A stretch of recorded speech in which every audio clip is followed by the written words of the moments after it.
압살롬의 반역이 끝나고 세바의 반역이 시작됐는데요. 세바의 반역은 압살롬의 반역만큼 큰 문제의 크기가 심각하진 않았지만 결과적으로 이 세바의 반역 때문에 다윗의 조카였던 아마사라는 사람이 또 칼에 죽게 되는 그런 손실이 있었습니다. 그리고 요압과 다윗의 갈등이 더 깊어지는 그런 발판을 만들었습니다.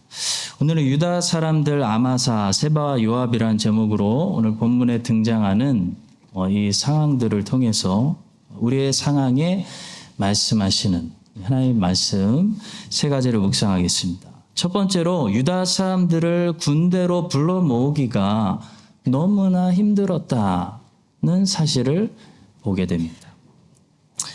다윗이 자기의 말을 거역하고 압살롬을 죽였던 요압을 군대 지휘관의 자리에서 해임시켰습니다. 그리고 아마사를 새로운 군대 지휘관으로 세웠습니다. 다윗이 아마사에게 맡겼던 이 첫 번째 임무는 3일 안에 유다 사람들을 모아가지고 군대를 소집해서 이 세바의 반역을 진압시키려고 했는데요.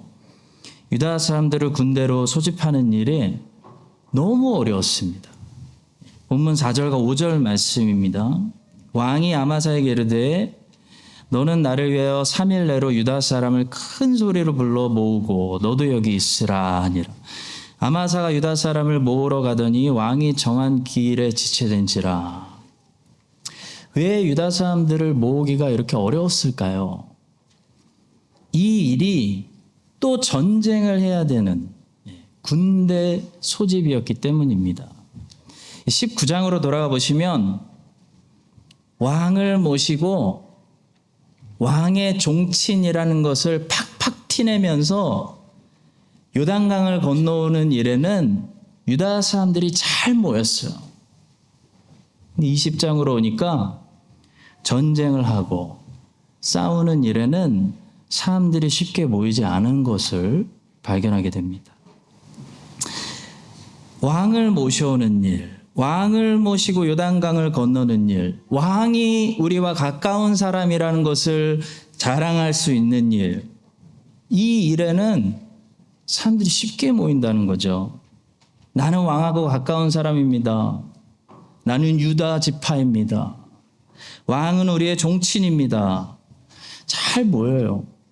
근데 싸우는 일, 전쟁하는 일, 헌신하는 일, 봉사하는 일, 군 복무를 행하는 일, 이런 일에는요 3일 동안 군대 지휘관이 큰 소리로 좀 모이라고 했는데 안 모인다는 거예요. 잘 안 모이더라. 성도 여러분, 이 본문에 나오는 이 부끄러운 유다 사람들의 모습이 우리의 모습이 될 때가 얼마나 많은지 모릅니다. 왕을 모시고 왕의 사람이라는 것을 뽐내고 자랑할 수 있는 그런 자리에는 안 오셔도 되니까요. 그런 자리는 겸손히 피하시고 왕을 위해 헌신하고 봉사하고 영적 전쟁을 싸우고 굳은 일을 해야 되는 그런 자리에는 하나님의 눈이 임하는 자리에는 많이 오시고 잘 모이는 그런 여호와의 군대, 그런 여호와의 군대가 되시기를 주님의 이름으로 축복합니다. 제가 봤을 때 우리 교회는 본문에 나오는 이 유다 사람들보다는 훨씬 더 성숙한 여호와의 병사, 용사들이 많이 있는 것 같습니다.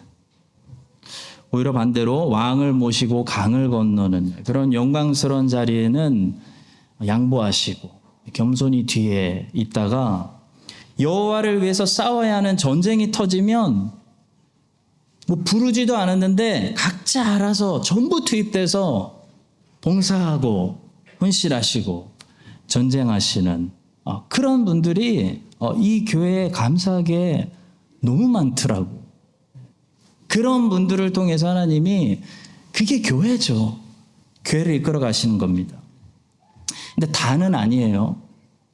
아직도 많은 사람들은 노는 자리에는 잘 모이시는데 헌신하는 자리, 싸우는 자리, 전쟁하는 자리 절대로 안 오시는 분들도 많습니다.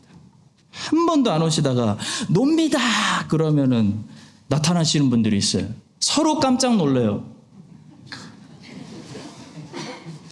성도 여러분, 진짜 멋있는 여호와의 용사는 노는 자리에서 드러나는 것이 아니라 여호와를 위해서 헌신하고 싸우는 자리에서 드러난다는 사실을 믿으시기 바랍니다. 이 레위기에 보시면요, 화제라는 말이 자주 등장하는데요. 화제는 불로 태워서 드리는 제사를 말합니다. 히브리 말로 이쉐라고 부르는 화제는 정확히 어떤 의미를 가지고 있냐면 불타서 사라지는 부분을 가리킵니다. 구약의 이스라엘은 제사를 드릴 때 제물에 불을 태워 드렸는데요. 그것을 이쉐, 화제라고 불렀는데 이 불이 살라서 화제로 하나님께 드리면 그 부분이 내 눈앞에서 사라졌습니다. 대신 그것은 연기로 변했는데 그 연기는 자연스럽게 하늘로 올라간 거죠.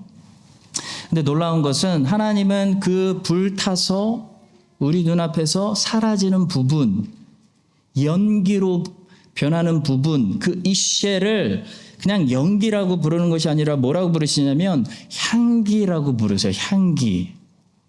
이는 화제라 여호와께 향기로운 냄새니라. 우리 눈앞에서 사라지는 부분, 내 시간이었는데 내 재물이었는데 하나님께 드려서 내 앞에서 사라지는 부분, 그게 하나님께 향기가 된다는 거예요. 그게 제사입니다. 성도 여러분, 교회는 여러 가지 모양으로 하나님을 섬기는 사람들이 모이는 곳입니다. 그래서 하나님을 여러 가지 모양으로 섬기는 이 화제의 향기가 가득한 곳이 교회예요. 그래서 교회 공동체는 놀라운 공동체고 아름다운 것입니다.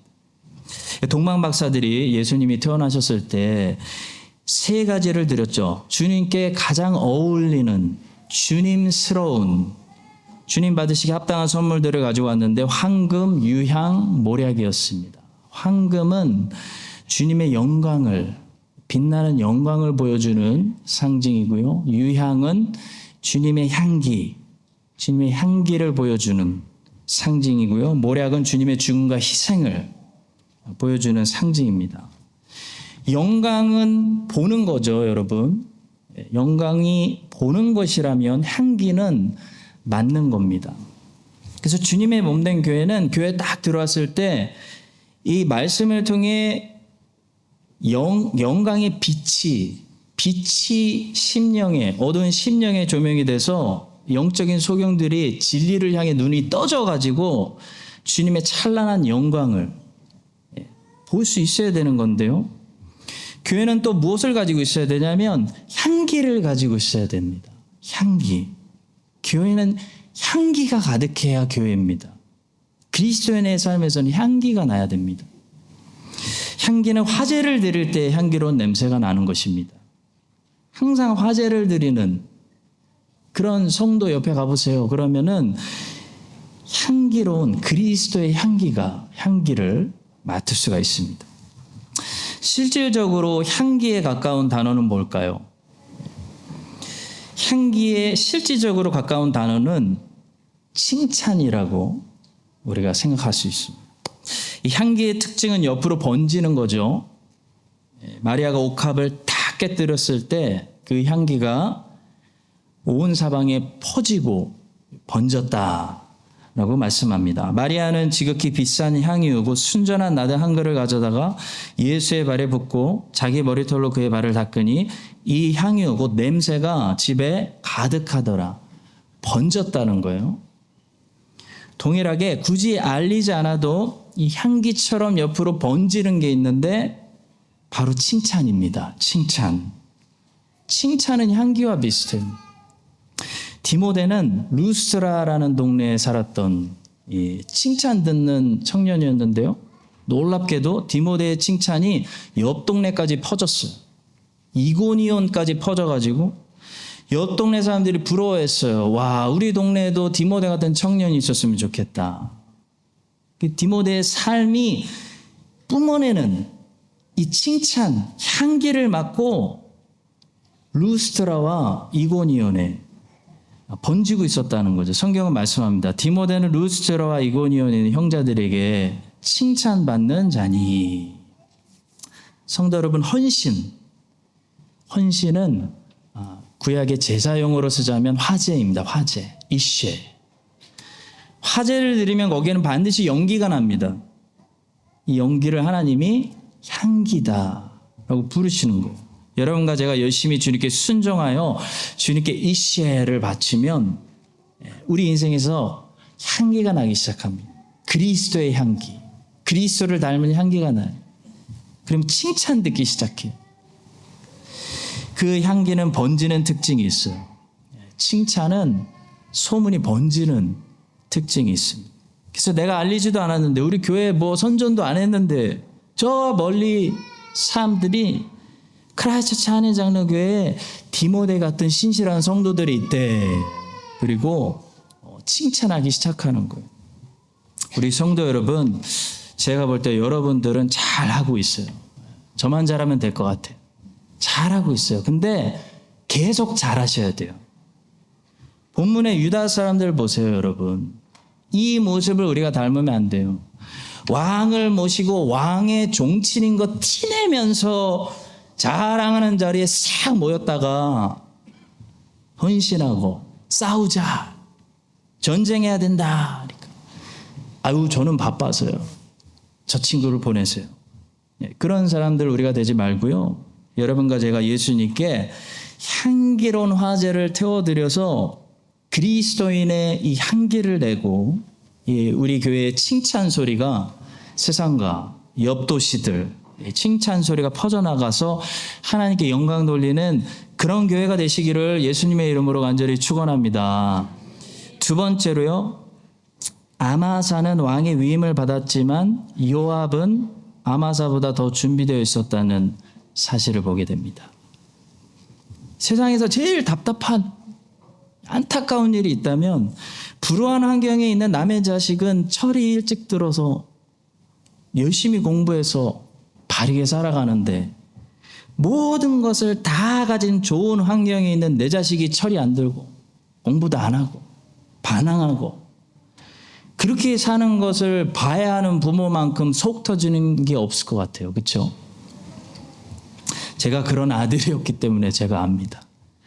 자, 이와 비슷하게 세상에서 제일 모순적이고 있어서는 안 되는데 흔히 일어나는 일이 한 가지 있다면, 죄사함을 받고 하나님의 칭의를 받은 하나님의 자녀들이 죄사함을 받지도 못하고 하나님께 인정도 받지 못한 세상의 자녀들보다 더 게으르고 헌신적이지 않고 더 열심히 살지도 않고 공부도 못하고, 세상 자녀들이 하나님의 자녀들을 앞지를 때 그것보다 더 여러분 모순적이고 역설적이고 답답한 상황은 없을 것 같습니다.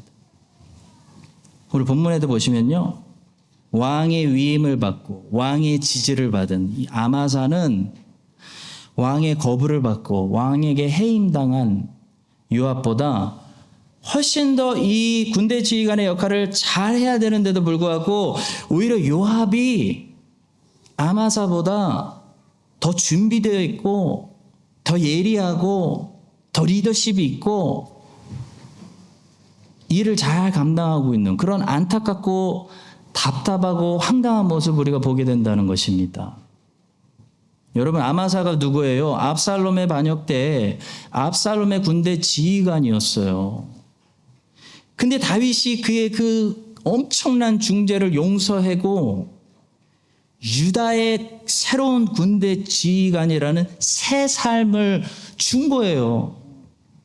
그 얼마나 아마사는 죽다가 살아난 사람인데 유다의 새 군대 지휘관으로 잘해야 됩니까? 열심히 해야 됩니까? 근데 오늘 본문에 보시면 아마사는 이 첫 번째 명령부터 제대로 감당하지 못했습니다. 다시 본문 5절입니다. 아마사가 유다 사람을 모으러 가더니 왕이 정한 기일에 지체된지라.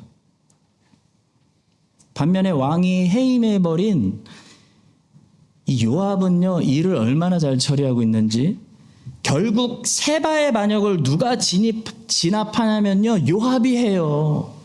요압이 해결합니다. 다윗이 얼마나 답답했을까요? 요압은 나중에 다윗의 말년에 이 아도니아 반역에 붙었어요.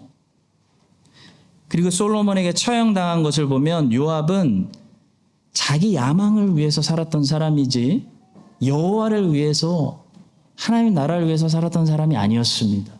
요압은 한마디로 불신자입니다. 요압은 하나님의 자녀가 아니에요.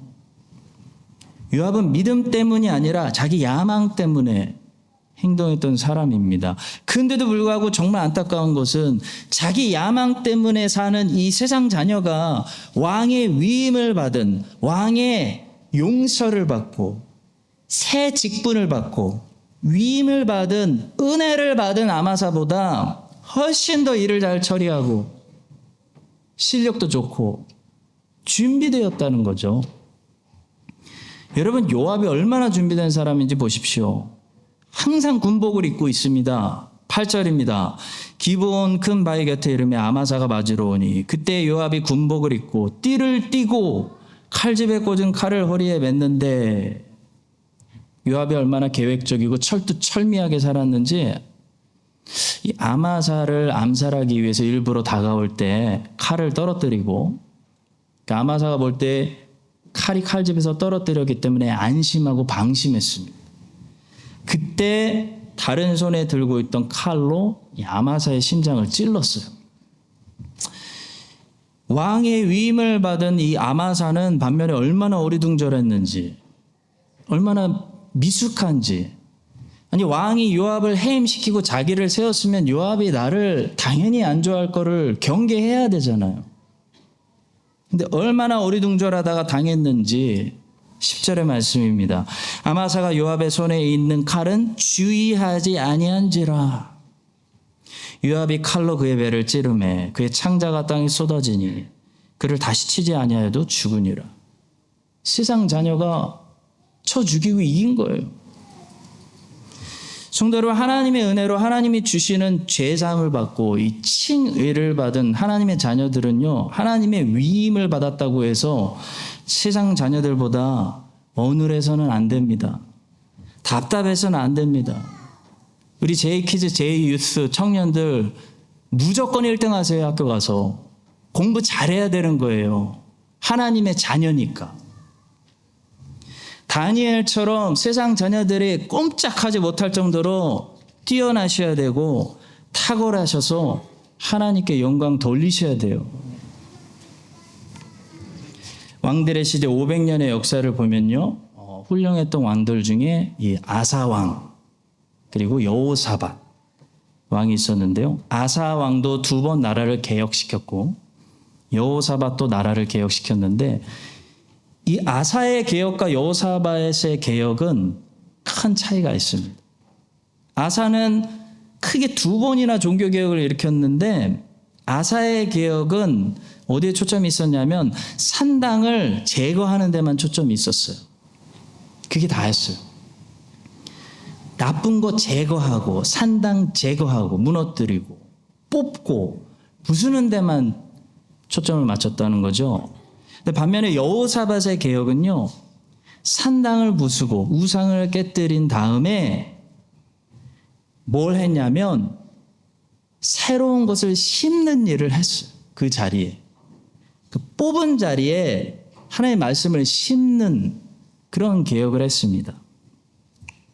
여호사밧은 산당을 부수고 우상을 깨뜨리고 방백 5명, 레위 9명, 제사장 2명, 총 16명을 세워서 각 지방에 보내서 각 지방에 말씀 가르치는 교사로 16명을 제대로 세웠어요. 산당을 부수고 우상을 깨뜨린 곳에 이 사람들이 가서 하나님의 말씀을 심고 제대로 된 예배를 가르치는 그런 사역을 했기 때문에 아버지 아사 왕보다 더 개혁의 열매를 맛보게 되었습니다. 아사도 열심히 개혁했습니다, 여러분. 산당 허물고 우상 다 불태웠습니다. 근데 아사는 허물기만 하고 새로운 것을 심지 않았기 때문에 그 부서진 자리에 산당이 또 건축됐다는 거예요. 하나님은 예레미야의 소명에 대해서 이렇게 말씀하셨습니다. 보라, 내가 오늘 너를 여러 나라와 여러 왕국 위에 세워 내가 그것들을 뽑고 파괴하며 파멸하고 넘어뜨리며 건설하고 심게 하였느니라. 성도 여러분, 그리스도인이 된다는 것은 이와 비슷합니다. 먼저 우리의 모든 허물, 죄, 안 좋은 것들이 다 뽑히고 무너지고 부셔버리고 사함을 받는다는 것을 말해요. 예. 뽑힌다는 거 말하고 제거된다는 것을 말합니다. 근데 그게 다가 아니에요. 거기서 멈추면 안 돼요. 그 뽑힌 자리에 새로운 것이 심겨져야 됩니다. 그 산당이 부서진 자리에 진정한 예배가 회복되어져야 됩니다. 오늘날 너무 많은 그리스도인들이 기독교를 어떻게 생각하냐면 죄 사함 받고 천국 가는 거라고 생각해요. 죄 사함이 최종 목표예요. 아니에요. 죄 사함이 시작이에요. 시작. 죄 사함을 받아야 그리스도인의 삶은 시작되는 거예요. 죄 사함 받았으면 그 자리에 하나님이 무엇을 새로 심기 원하시는지 그걸 알아야 되는데 그리스도인들이 거의 무지해요. 무지. 그래서 아마사처럼 살아갑니다. 과거의 죄를 용서받았어. 새롭게 왕의 위임을 받았어. 근데 세상 사람들보다 무식한 삶을 살아가는 거예요. 비전 없는 삶을 살아가는 거예요. 칭의를 받았는데 성화가 없어요. 성화가 있어도 너무 약해요.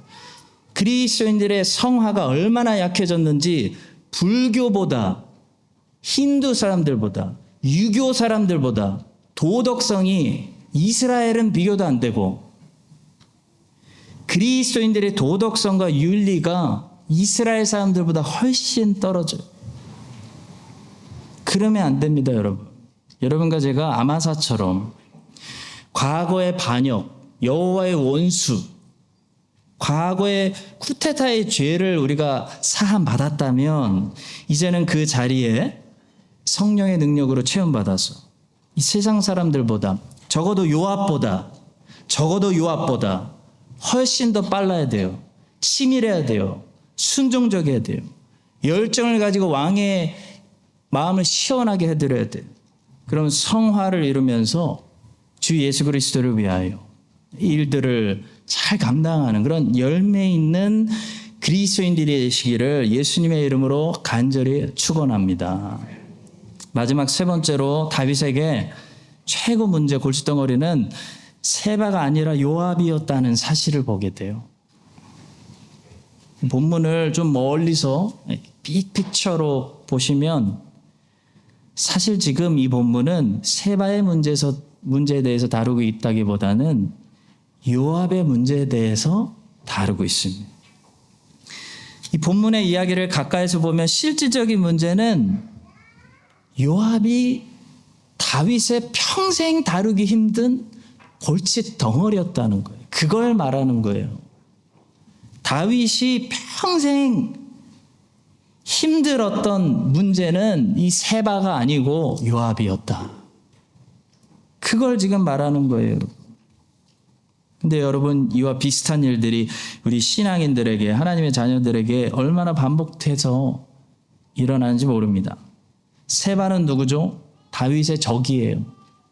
요압은 누굽니까? 다윗의 부하입니다. 부하. 근데 실질적으로 다윗에게 더 큰 문제가 되고 평생 가시가 되고 했던 사람 누구예요? 세바가 아니라 다윗의 편에 있던 다윗의 부하였다는 거예요. 이거 비슷한 경험들이 우리가 신앙생활하면서 자주 경험하게 됩니다. 리처드 백스터 목사님은 하나님이 우리에게 요구하시는 명령, 그 가장 큰 선, 하나님의 명령이 가장 큰 선이잖아요. 그 가장 큰 선의 라이벌은 악이 아니라 그거보다 좀 작은 선이다 라고 말씀하셨습니다. 올바르게 걸으려는 사람은 단순히 선과 악을 구분할 뿐만 아니라 더 큰 선과 더 작은 선들이 무엇인지 구분해야 한다. 세상에 있는 대부분의 죄는 더 큰 선과 더 작은 선을 선호하는 데 있기 때문이다. 그는 계속 선과 선을 비교해야 된다. 크리스찬이 하나님 말씀대로 살아가려면 무엇이 선이고 무엇이 죄인지만 구분하면 안 돼요. 그건 기본이고, 무엇이 가장 큰 선, 여호와께서 나에게 명령하시는 말씀이고, 무엇이 좋은 거지만 하나님 명령하시는 것이 아닌지를 구분해야 된다는 거예요. 예를 들어 하나님은 하나님 나라의 복음을 위해서 우리의 삶을 쓰려고 하는데, 그 명령을 우리가 수행하는데 우리에게 가장 방해가 되는 것은 부모님께 효도하는 것이고, 자식을 사랑하는 부모의 사랑일 수 있다는 거예요. 성도 여러분, 여러분들이 하나님을 사랑하는데 가장 경쟁이 되는 라이벌은, 여러분들의 라이벌은 우상도 아니고 음란도 아니고 여러분들의 부모 사랑, 여러분들의 자식 사랑, 가장 최고의 선을 추구하는데 방해가 되는 것은요, 최고의 선보다 떨어지는 적은 선을 추구하는 거라는 사실을 기억하시기 바랍니다. 그래서 백스터 목사님은 계속해서 이렇게 말씀하세요.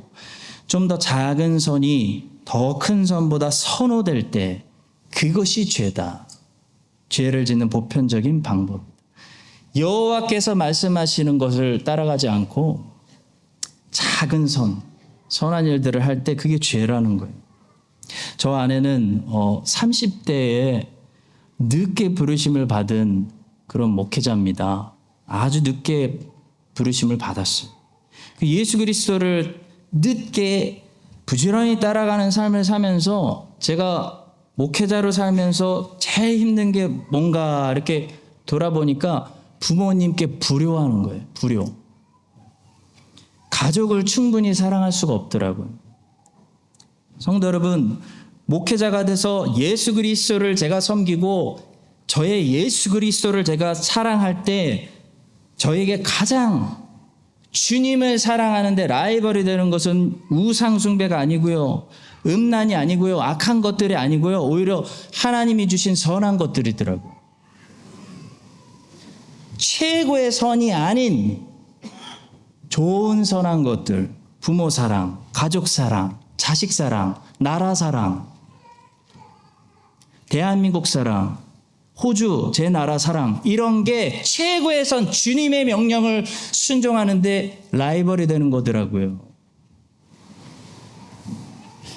이것이 경쟁이 되고 유혹이 되는 겁니다. 그래서 저 아내는 불효자가 되기로 각오했고, 부족한 못난 부모가 되기로 각오하고 살고 있습니다. 그래야 예수 그리스도를 따라갈 수가 있더라고요.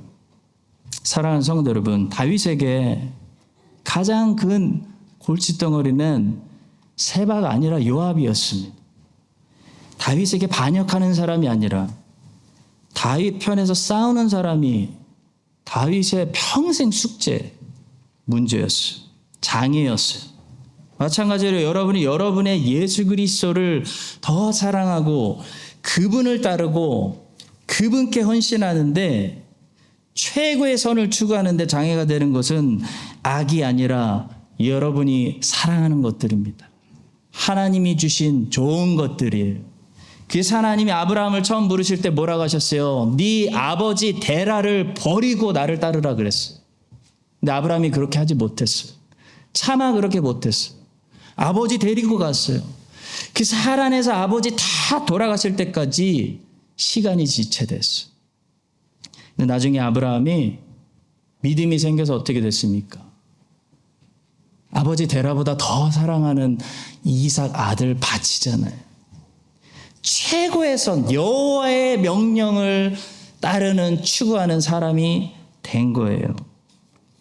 최고의 선을 우리가 추구하는데 가장 방해가 될 수 있는 것은 적은 선입니다. 여러분과 제가 오늘 자녀들이 우리 어떻게 예배드리나 하나님 느끼면서 보고 배우고 있어요.